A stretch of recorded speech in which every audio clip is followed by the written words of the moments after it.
En la Iglesia Bautista Cielos Abiertos continuamos con la exposición del tema Bendice alma mía a Jehová. Este domingo 8 de agosto del año 2021 estaremos trayendo la cuarta parte de este tema. Tenemos 3 domingos que como congregación hemos estado expuestos ante la predicación del Salmo 103. En esta semana se ha hecho y contestado las siguientes preguntas.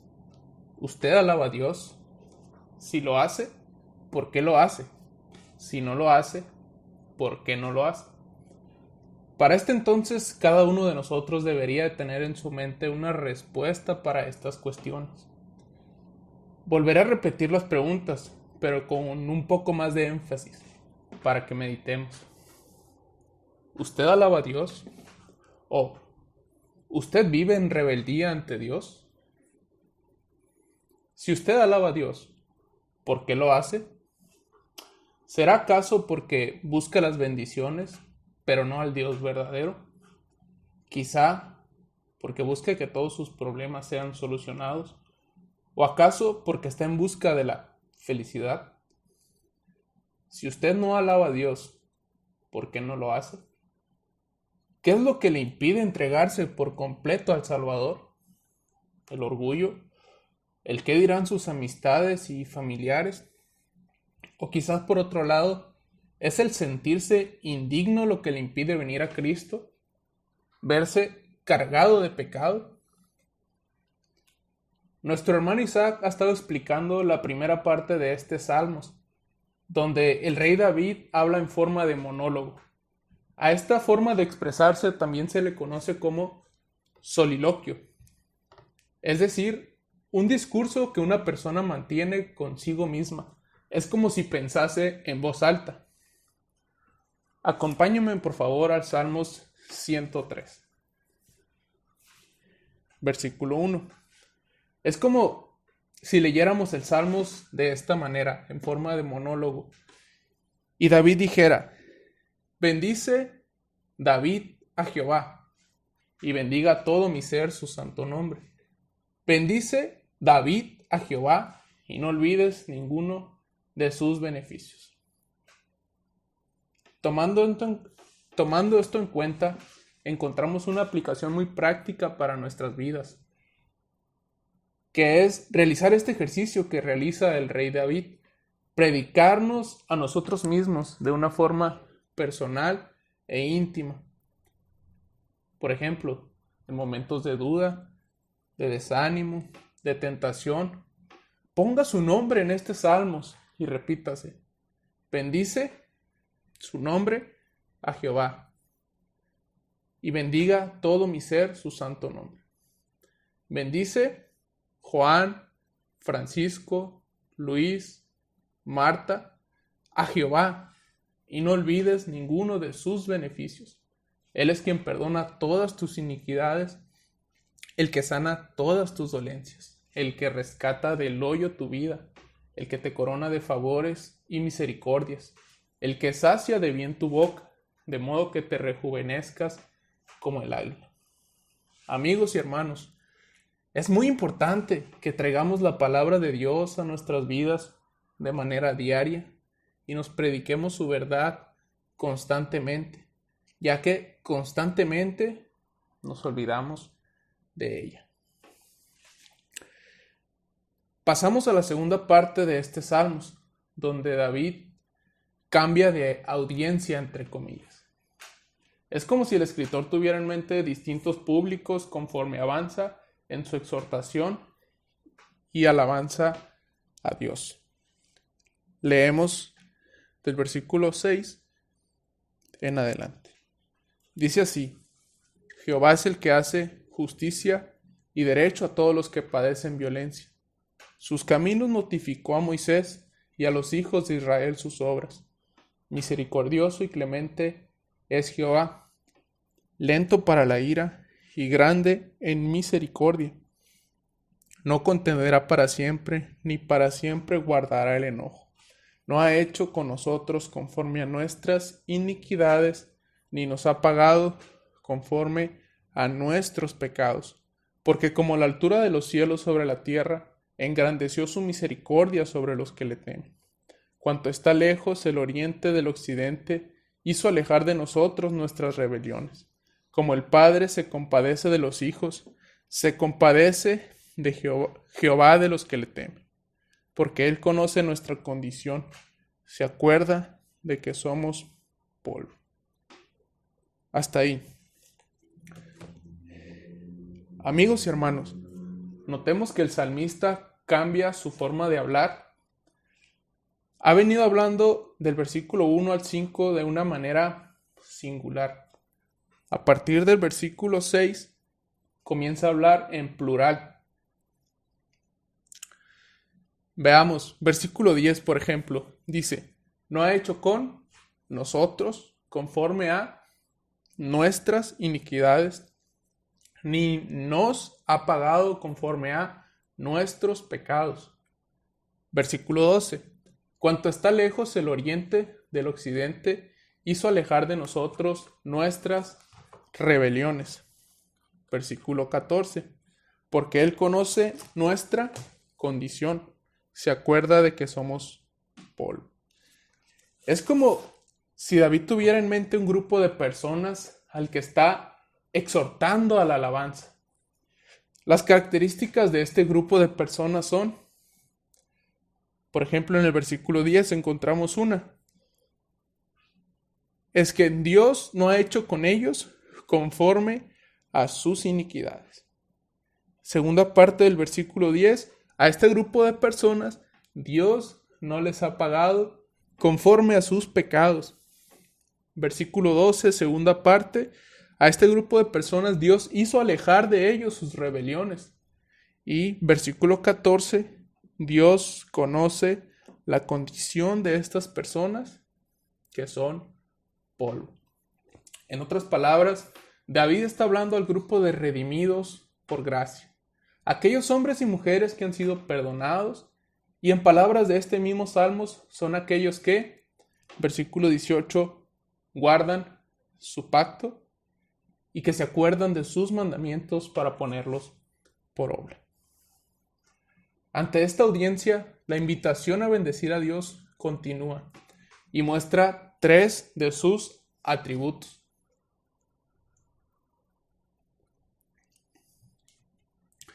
El primero de estos 3 atributos del cual vamos a estar hablando en este domingo es su justicia. Vayamos al versículo 6 del Salmo 103.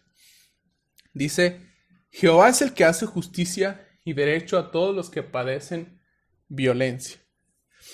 Recordemos que en este Salmos estamos en un contexto de alabanza, en un contexto de misericordia, en el contexto de que David está alabando a Dios por su misericordia. David ha utilizado palabras como perdón, misericordia, favores, beneficios, bendecir, sanidad, rescate, coronación. Todo esto describiendo las bendiciones de parte de Dios que el creyente recibe por gracia. Pero ahora habla de su justicia. ¿Cómo puede ser esto? ¿Cómo puede ser que un Dios que es misericordioso sea justo al mismo tiempo? Describamos qué significa ser justo. El Nuevo Diccionario de la Biblia, de la editorial Unilit, dice: la justicia es la conformación a una norma, el no desviarse de ella. Esto refiriéndose a la justicia de una manera general. También menciona el mismo diccionario: la justicia del carácter de Dios le hace incompatible con el pecado, por lo cual tiene que hacer juicio sobre este. Vayamos a algunos versículos que comprueban esto. Por favor, acompáñenme al libro de Éxodo, capítulo 34, versos 6 y 7. Éxodo 34, versos 6 y verso 7. Hablando de la incompatibilidad de Dios con el pecado, su justicia. Nos dice Éxodo 34, 6 y 7. Y pasando Jehová por delante de él, proclamó: Jehová, Jehová, fuerte, misericordioso y piadoso, tardo para la ira y grande en misericordia y verdad, que guarda misericordia a millares, que perdona la iniquidad, la rebelión y el pecado, y que de ningún modo tendrá por inocente al malvado, que visita la iniquidad de los padres sobre los hijos y sobre los hijos de los hijos, hasta la tercera y cuarta generación. Grábese esto, amigo, grábese esto, hermano, que de ningún modo Dios tendrá por inocente al malvado. Vayamos a un siguiente versículo, Salmos 7, verso 11.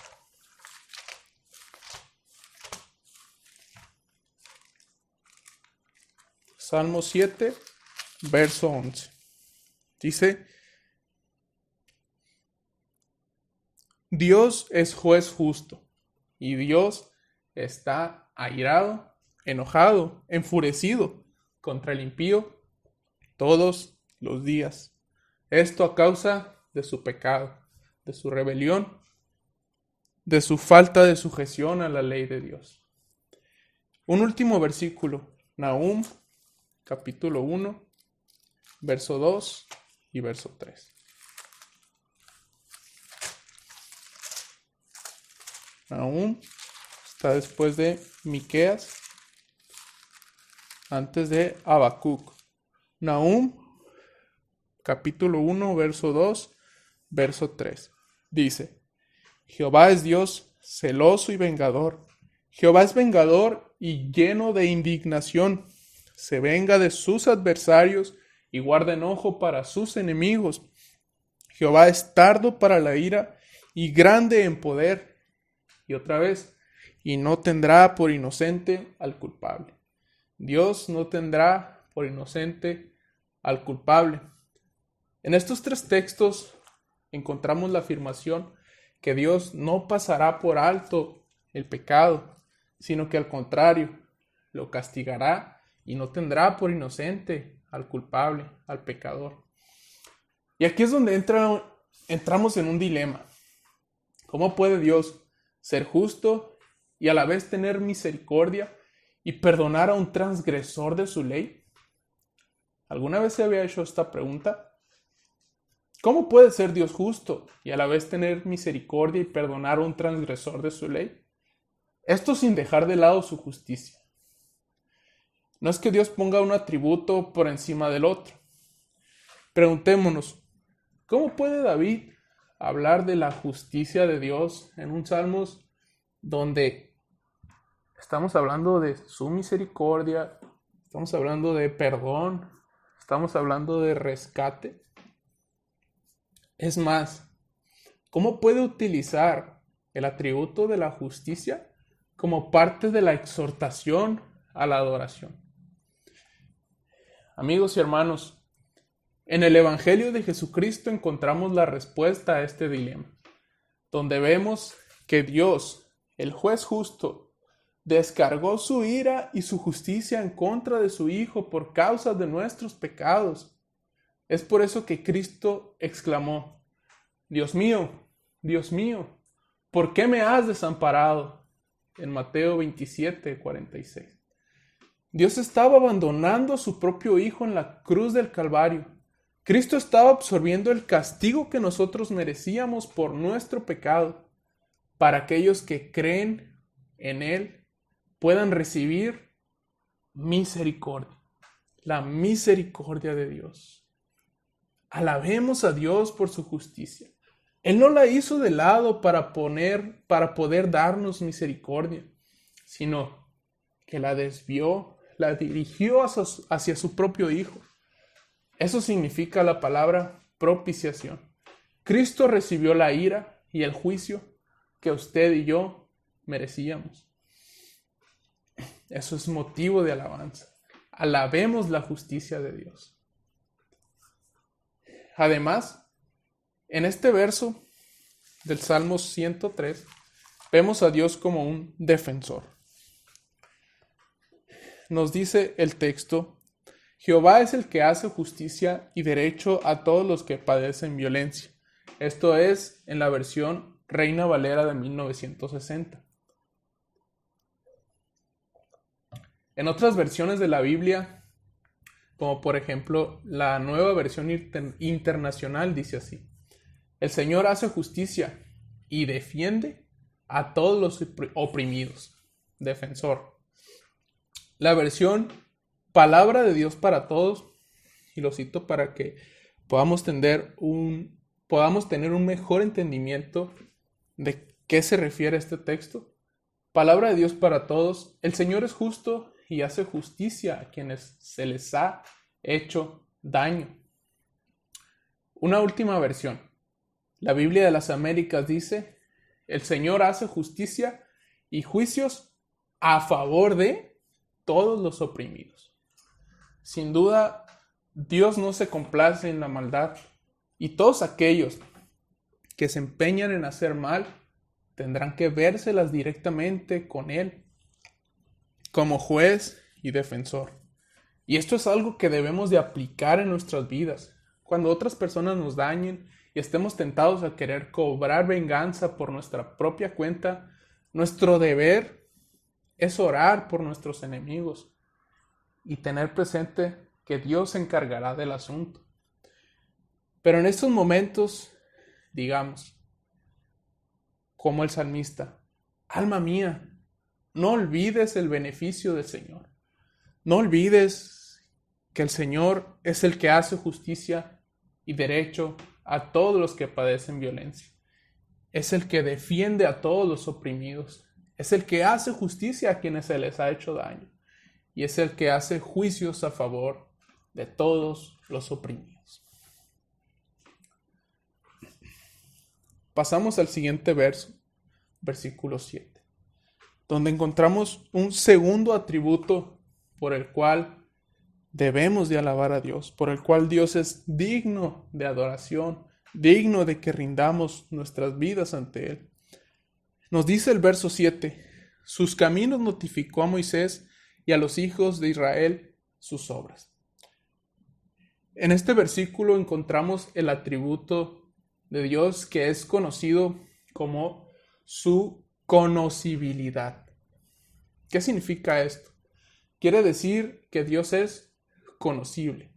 En otras palabras, de manera más sencilla, es que Dios se puede conocer. De hecho, otra versión de la palabra de Dios en la Biblia de las Américas lo dice de la siguiente manera. Dice: a Moisés dio a conocer sus caminos y a los hijos de Israel sus obras. Dios es conocible. En esta versión que estamos usando aparece la palabra notificar, que también quiere decir dar a conocer. Y se nos viene a la mente el proceso por el cual Dios reveló su verdad progresivamente. A este proceso se le conoce como la inspiración del Espíritu Santo. Es lo que el Señor hizo con Moisés y todos los demás autores de las Sagradas Escrituras. Como dice el apóstol Pedro en su segunda carta, acompáñenme ahí, segunda de Pedro, capítulo 1.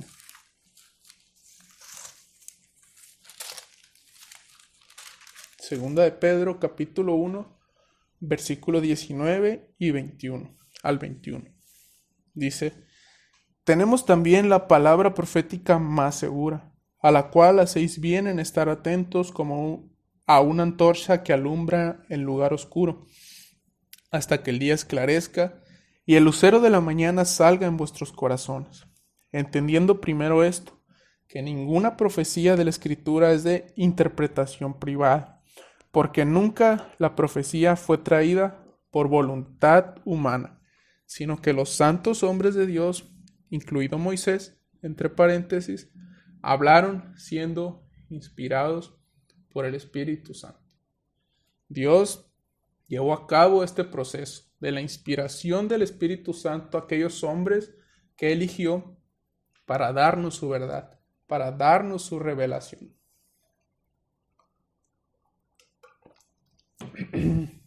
Ahora, preguntémonos, ¿Dios tenía necesidad de hacer esto? ¿Estaba Dios obligado a comunicarse con el hombre? El hombre caído merecía conocer algo tan siquiera de Dios? Más bien lo justo no era que Dios destruyera por completo la creación después de que se violara su ley. Amigos y hermanos, Dios es tan digno que en el Salmo 113 nos dice que es una humillación para Él tan solo mirar la tierra. Dice Salmo 103, versos 5 y verso 6. ¿Quién como Jehová nuestro Dios, que se sienta en las alturas, que se humilla a mirar en el cielo y en la tierra? Sin embargo, Dios se dignó, se humilló en darnos su palabra, en darse a conocer a través de su palabra, en notificar sus caminos a ciertos hombres que Él escogió para que podamos conocerle y glorificarle. El Dios incomprensible se hizo conocible. Y esto lo hizo de dos formas. La primera es a través de su creación.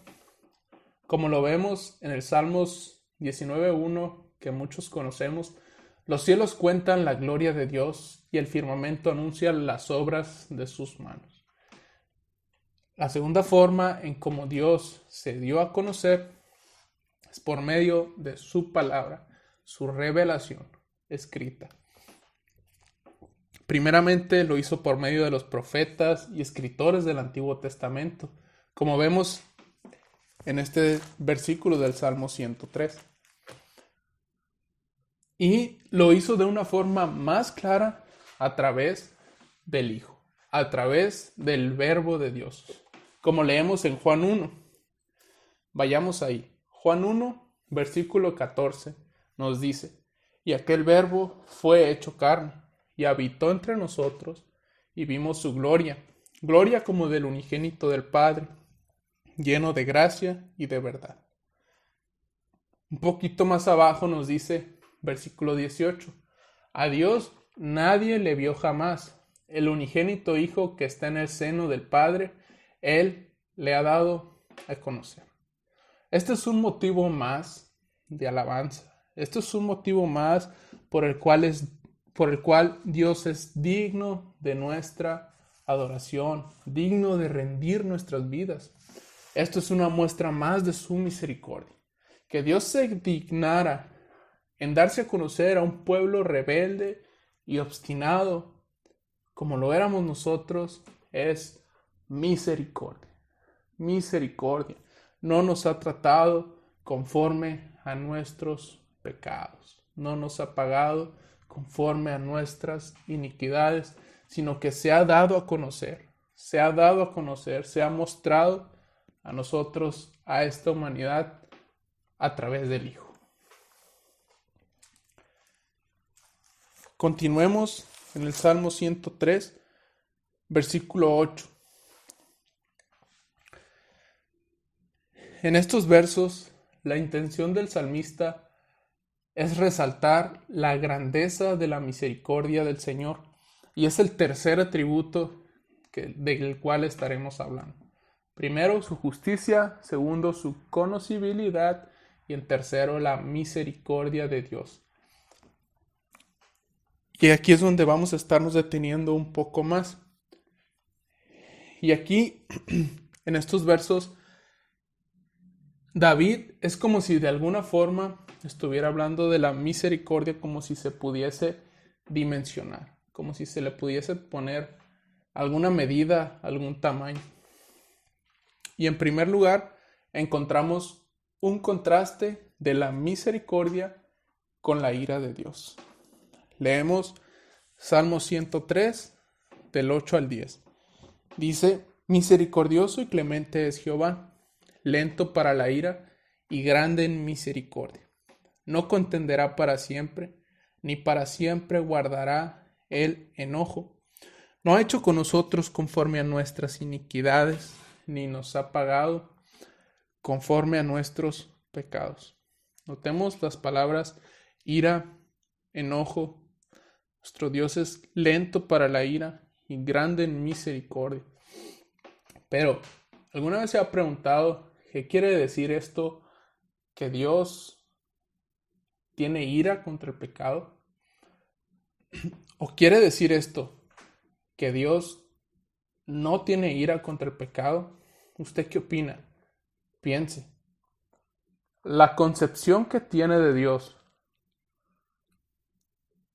¿lo concibe como alguien que puede airarse en contra del pecado y del pecador aún?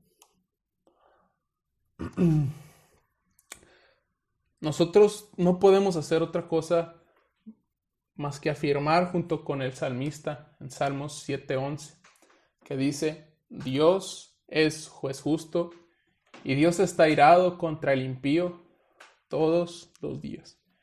Quiere decir esto que Dios aborrece el pecado y al pecador, en tanto éste no se arrepienta de su maldad.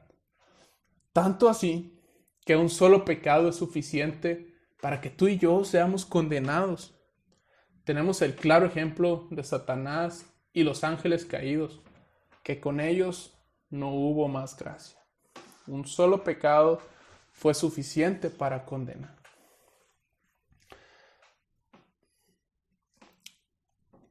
Ahora nos preguntamos, pero ¿cómo es Dios en cuanto a su ira comparada con su misericordia? Nos dice el verso 8, segunda parte: lento para la ira y grande en misericordia. No contenderá para siempre, ni para siempre guardará el enojo. Como decía, no es que Dios no tenga ira, pero en comparación con su misericordia, su ira es lenta. La lentitud de la ira de Dios tiene que ver con su paciencia. Como dice 2 de Pedro 3:9, en este tiempo Dios, y cito, es paciente para con nosotros, no queriendo que ninguno perezca, sino que todos procedan al arrepentimiento. Amigo, Dios es paciente con tu pecado y te sigue llamando al arrepentimiento.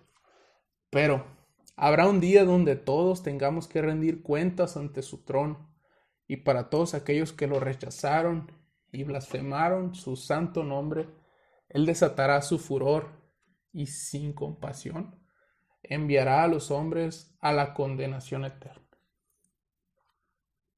La ira de Dios. Sin embargo, para los redimidos por gracia, hay seguridad que su ira no pasará al otro mundo, sino que acabará. Acabará y estaremos con Él en gloria, en gracia, en alabanza, en adoración a su nombre. Pasamos al versículo 10. En uno de los domingos pasados, nuestro hermano Isaac explicaba que este versículo es una muy buena definición de la misericordia de Dios. Dice: no ha hecho con nosotros conforme a nuestras iniquidades, ni nos ha pagado conforme a nuestros pecados. En otras palabras, misericordia quiere decir que Dios no nos da lo que merecemos por causa de nuestro pecado. No nos los da, no nos da ira, no nos da juicio, condenación, castigo, infierno, dolor, llanto, quebrantamiento, etcétera, etcétera. Que eso es lo que merecemos a causa de nuestro pecado. Sin embargo, la misericordia de Dios detiene todo esto. Podemos ver qué tan grande es la misericordia de Dios. ¿Realmente lo vemos? ¿Realmente nos deleitamos en ello?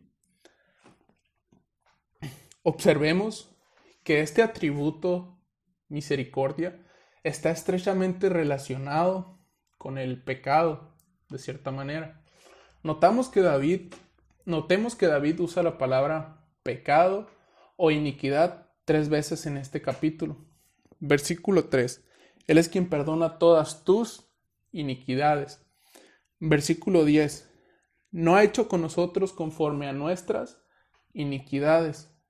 Segunda parte, ni nos ha pagado conforme a nuestros pecados. Es importante que relacionemos en nuestras oraciones, en nuestros pensamientos, en nuestras meditaciones, la misericordia de Dios con nuestro pecado. Si no es así, no tendrá mucho sentido para nosotros las palabras compasión, clemencia, misericordia. Cuando oremos y demos gracias a Dios por su misericordia, sí, dele gracias a Dios porque le ha permitido un nuevo día más de vida, porque Dios nos permite respirar, Dios nos permite comer, beber. Dele gracias a Dios por su familia, dele gracias a Dios porque tiene salud y dele gracias a Dios por todas las bendiciones que reconocemos que proceden de Él. Pero no olvide que principalmente la misericordia de Dios le ha librado del juicio, le ha salvado, le ha perdonado sus pecados, le ha hecho una nueva persona, le ha librado de su vieja manera de vivir. La misericordia de Dios le ha hecho conocer a Jesucristo. Permítame citar un comentario del libro Los Tesoros de David de Charles Spurgeon, que dice: ¿por qué no nos trata Dios según lo que merecen nuestros pecados? No es porque Él ya ha tratado a otro según lo que merecen nuestros pecados. Otro que llevó nuestros pecados sobre sí, de quien se dice que Dios lo azotó en su furor. ¿Y por qué lo azotó, sino por nuestros pecados? Oh Dios misericordioso, no vas a castigar 2 veces las mismas faltas, y por tanto, habiendo aplicado tu ira sobre Él, no vas a dirigirla ahora a nosotros, sino que, habiéndole retribuido a Él según nuestras iniquidades, tú nos vas a recompensar a nosotros según sus méritos. Amén. Avanzando en los versículos 11, 12 y 13, encontramos 3 ilustraciones de la misericordia de Dios.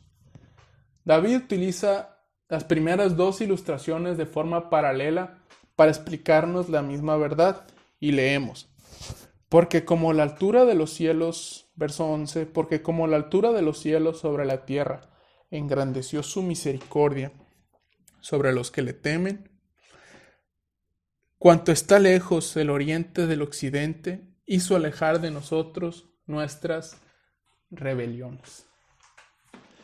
Estos textos es como si fuera la respuesta a la pregunta: ¿de qué tamaño es la misericordia de Dios? Como si de alguna forma esto se pudiera dimensionar, como si le pudiéramos poner alguna dimensión, alguna medida a los atributos de Dios. Aquí David usa términos de distancia y de dimensión. Habla de alto, grande, lejos. Y para ayudarnos a comprender nos da las siguientes imágenes. La primera es la altura de los cielos sobre la tierra, que la vemos en el verso 11. ¿Qué tan lejos están los cielos de la tierra? Se dice que hasta hoy no se ha logrado determinar un número exacto de cuál es la distancia del nivel del mar hasta donde comienza el espacio exterior.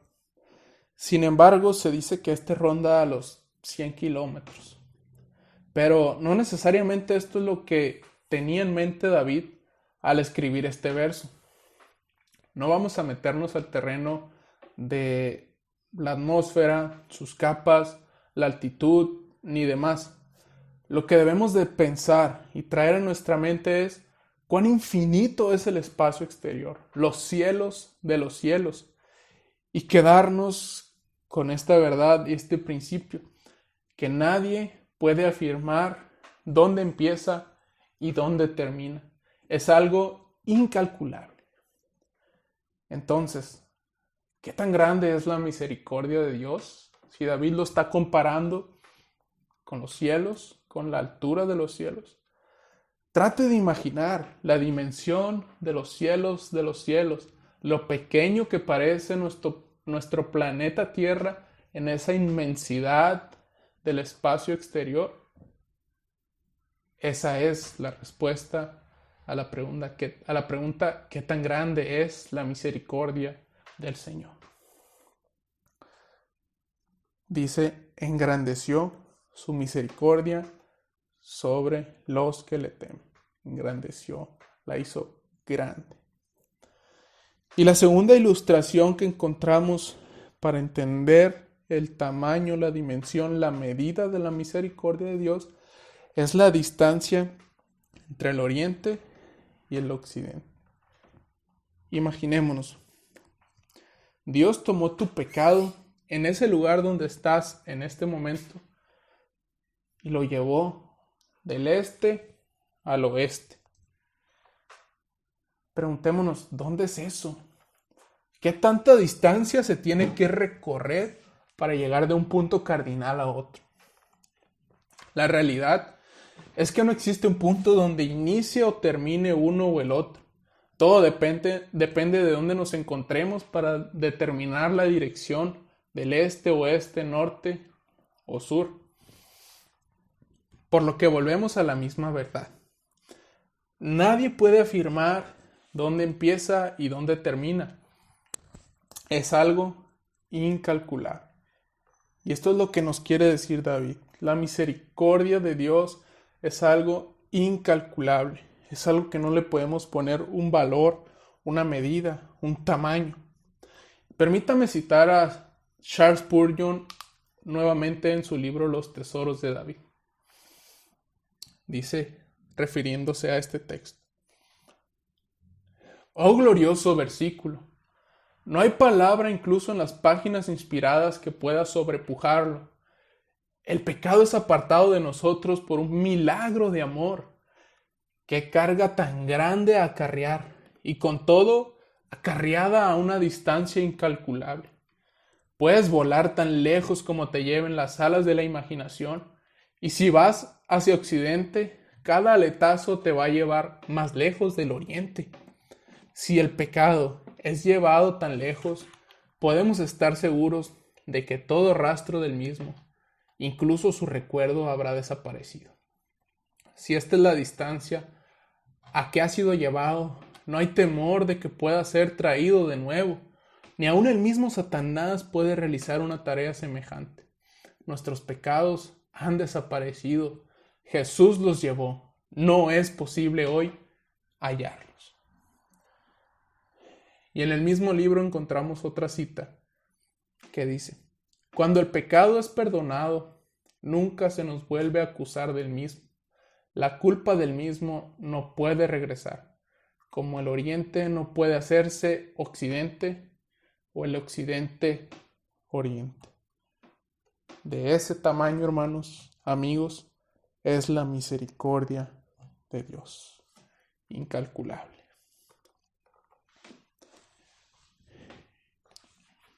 En tercer lugar, tercera ilustración que usa el salmista David, encontramos en el verso 13 de este texto, que nos dice: como el Padre se compadece de los hijos, se compadece Jehová de los que le temen. Esta ilustración es una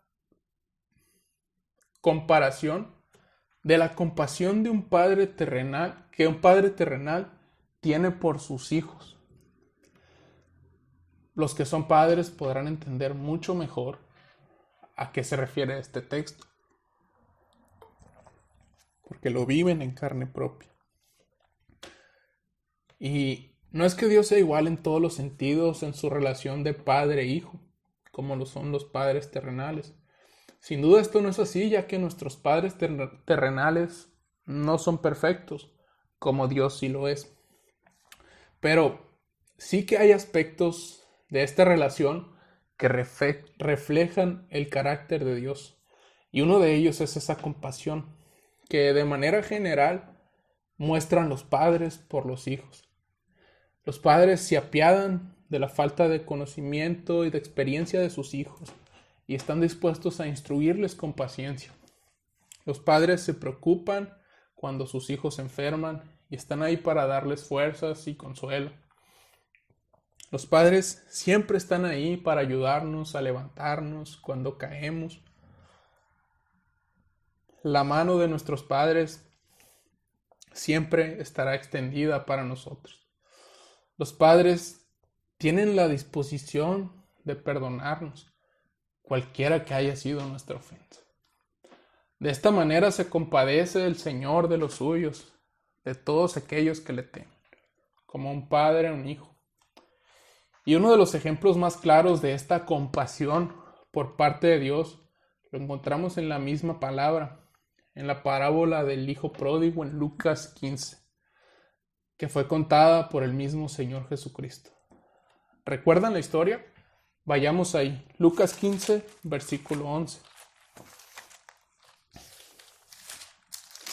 Lucas 15, verso 11.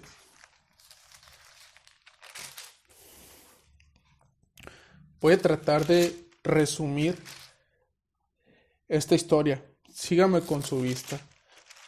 Esta historia trata de un hombre que tenía 2 hijos. El menor de sus hijos se fue de su casa, pidiendo la parte de la herencia que le correspondía.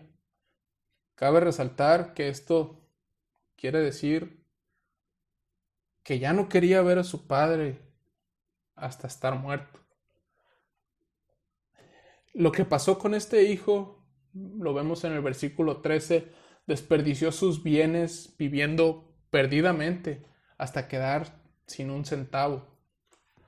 Este hijo pasó por humillación y hambre, aun que por tal de saciar su hambre deseaba comer alimento para cerdos. Estando en esta condición, el hijo recapacitó y se propuso volver a la casa de su padre y dijo, leamos el 17 y 19, ¿cuántos jornaleros en casa de mi padre tienen abundancia de pan y yo aquí perezco de hambre? Me levantaré e iré a mi padre y le diré, Padre, he pecado contra el cielo y contra ti. Ya no soy digno de ser llamado tu hijo.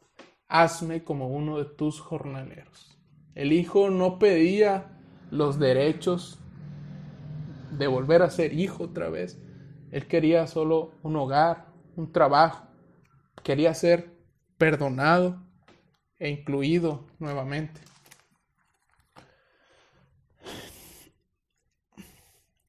Y vemos que cuando aún estaba lejos, dirigiéndose a la casa de su padre, el padre lo vio. ¿Y qué hizo? Verso 20.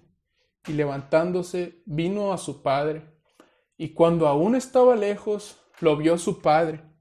Muestra de que estaba esperanzado de que volviera algún día, esperándolo. Lo vio, y su padre fue movido a misericordia, nuestro tema. Y fue movido a misericordia y corrió y se echó sobre su cuello y le besó. ¡Wow! ¡Qué recibida! ¡Wow! En eso, el hijo comienza a pedir perdón. Verso 21, dice el hijo. Y el hijo le dijo, Padre, he pecado contra el cielo y contra ti. Ya no soy digno de ser llamado tu hijo. Y es como si el padre ignorara todo eso. El padre no le contesta nada en cuanto a su ofensa. No lo condena, no le reclama, no le cobra. Al contrario, veamos qué hizo el padre. Pero el padre dijo a sus siervos, sacad el mejor vestido y vestidle, y poned un anillo en su mano y calzado en sus pies, y traed el becerro gordo y matadlo, y comamos y hagamos fiesta, porque mi hijo muerto era y ha revivido, se había perdido y es hallado. Y comenzaron a regocijarse. De esta forma Dios se compadece de los que le temen. Estamos seguros que el Señor no rechazará a ninguno que se acerque a Él en arrepentimiento de corazón. Esto aplica para ti, mi amigo, que no conoces a Cristo, pero que estás siendo movido, que tu conciencia te acusa de pecado, que tienes una convicción y que sabes que debes de buscar a Dios. Sin duda, Dios no te rechazará si vienes a Él creyendo en arrepentimiento y fe en su Hijo Jesucristo. Y esto también aplica para ti, mi hermano, que conoces al Señor y has profesado fe en Él. Debemos reconocer que le seguimos fallando. Y quizá hay algún pecado que ha causado que tu relación con Dios se haya enfriado. Te digo que hay consuelo y esperanza para los que le temen. Vuélvete a tu Señor y te aseguro que Él no te rechazará, sino que te recibirá con brazos abiertos y con regocijo, porque nuestro Dios es el Dios que se compadece de sus hijos. Volvamos al Salmos 103, donde encontramos un contraste entre la vida del hombre y la misericordia de Dios, del versículo 14 hasta el versículo 18. Y en primer lugar, vemos dos ilustraciones sobre lo transitoria que es la vida del hombre. En primer lugar, nos dice el verso 14. Porque Él conoce nuestra condición, se acuerda de que somos polvo. El hombre es como polvo. En Génesis 3:19, Dios le dijo a Adán, después de que pecaran contra Él, con el sudor de tu rostro comerás el pan hasta que vuelvas a la tierra, porque de ella fuiste tomado, pues polvo eres y al polvo volverás. Esto nos habla de la temporalidad de nuestra vida, como también leemos en el Salmo 90, versículo 10, dice: los días de nuestra edad son 70 años, y si en los más robustos son 80 años.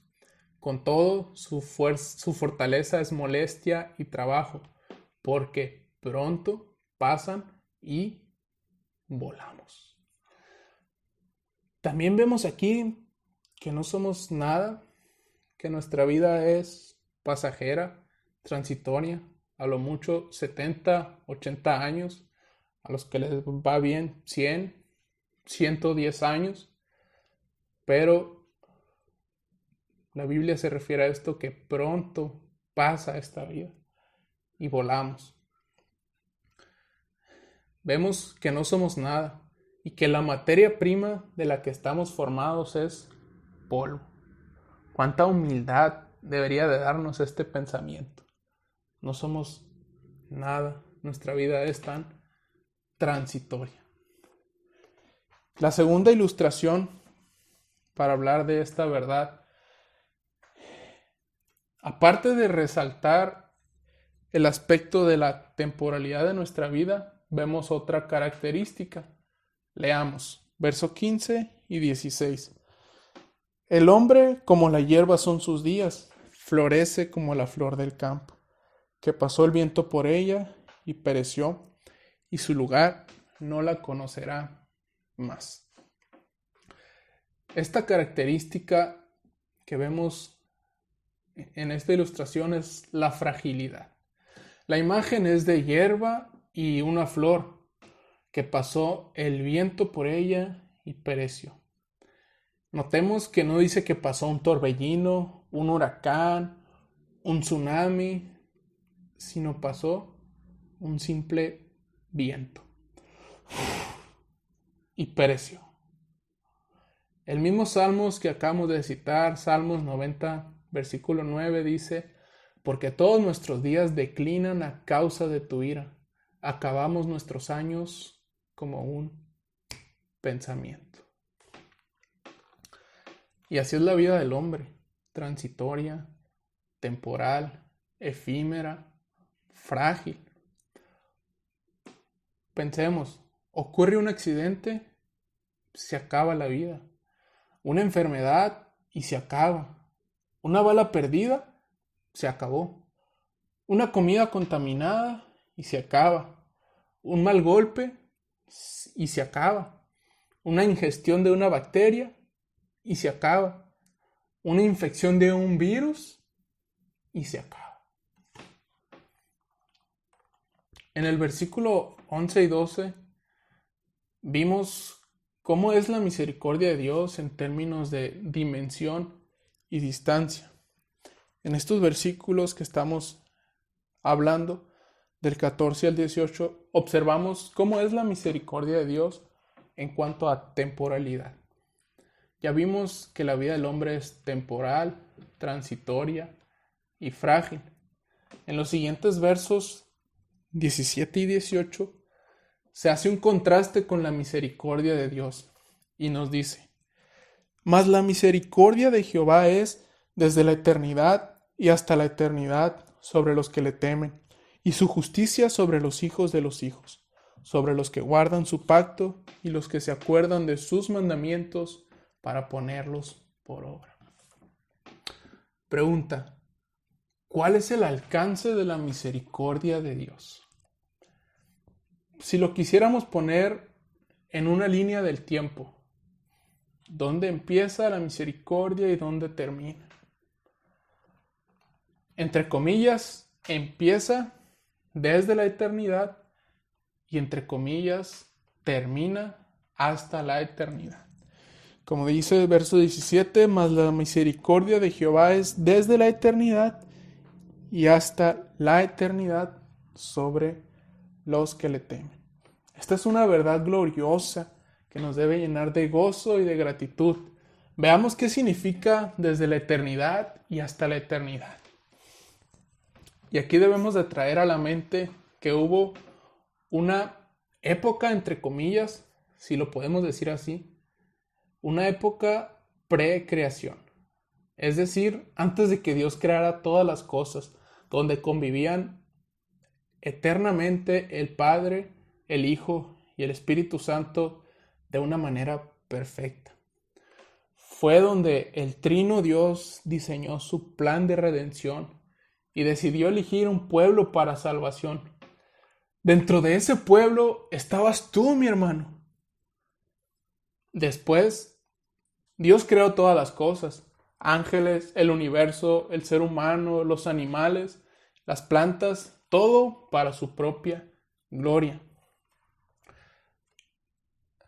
Más adelante, en el momento preciso, Dios envió a su Hijo en forma de hombre a morir, vivir y resucitar a causa del pecado de todos aquellos que habrían de creer en Él. Y resucitó al tercer día para sentarse con el Padre en las alturas a interceder por su pueblo. Pasaron las épocas y naciste en el tiempo y lugar perfecto donde Dios decidió que así fuera. El Señor tuvo misericordia al colocarte en la familia a la que perteneces. Te permitió crecer, desarrollarte y te ha sustentado por todos estos años, dándonos el alimento, la bebida, el abrigo y el techo. La gracia y la misericordia de Dios se manifestaron aún más en el momento donde te dio el privilegio de ser expuesto al mensaje del Evangelio y además te dio la fe en su Hijo y el arrepentimiento para salvación. Implantó su espíritu en ti, te hizo resucitar de los muertos espiritualmente, te dio un corazón de carne que ahora hace que le ame y le siga. Y hermanos, estamos seguros que en adelante la misericordia de Dios nos sostendrá hasta el fin de nuestros días o hasta que Cristo venga por su iglesia, para así pasar la eternidad con Él, glorificando y alabando su santo nombre. Así podemos decir junto con el salmista: La misericordia de Dios es desde la eternidad pasada y hasta la eternidad sobre los que le temen. Estos son suficientes motivos para alabar a Dios. Repasemos su justicia, su conocibilidad, su misericordia. Incluso son motivos para que, con gozo y gratitud, invitemos a otros a alabar a nuestro grandioso Dios. Así lo hace David en la última parte de este salmo. Leemos del 19 al 22. Jehová estableció en los cielos su trono, y su reino domina sobre todos. Bendecid a Jehová, vosotros sus ángeles, poderosos en fortaleza, que ejecutáis su palabra, obedeciendo a la voz de su precepto. Bendecid a Jehová, vosotros todos sus ejércitos, ministros suyos, que hacéis su voluntad. Bendecid a Jehová, vosotras todas sus obras, en todos lugares de su señoría. Notemos que ahora la audiencia a quien dirige sus palabras cambia. Primero decíamos del verso 1 al verso 5 de este Salmos, David habla a su propia alma y le dice, bendice alma mía a Jehová. Después del verso 6 al verso 19, vemos que habla al conjunto de redimidos por gracia. Y por último, está dirigiendo su exhortación, su invitación a alabar a Dios a la creación. Y vemos dos tipos de creación a los cuales David se está dirigiendo. Y el primero, verso 20 y 21, son los ángeles. Los ángeles también se refiere a ellos como sus ejércitos o ministros suyos, que es otra forma de hablar de estos seres espirituales. Les exhorta, alaben a Dios, que es digno de adoración. Y en el versículo 22 vemos que David exhorta a todas sus obras, a toda la creación, a todo lo que Dios ha hecho. Bendigan a Dios, porque Dios es digno de adoración. Llegará un día donde toda la creación se librará de la vanidad y la caída, y juntos todos los redimidos, a unánime voz, alabaremos a nuestro gran Dios que ha tenido misericordia de nosotros. Mientras tanto, hermanos, mientras estemos aquí en la tierra, alabemos su nombre con nuestras vidas, con nuestros labios, con todo nuestro ser, y vivamos vidas para su gloria y su honor, porque nuestro Dios es digno. Terminemos esta meditación como lo hace el salmista en el último verso, diciendo a nuestra alma, bendice, alma mía, a Jehová, porque Él es digno. Amén.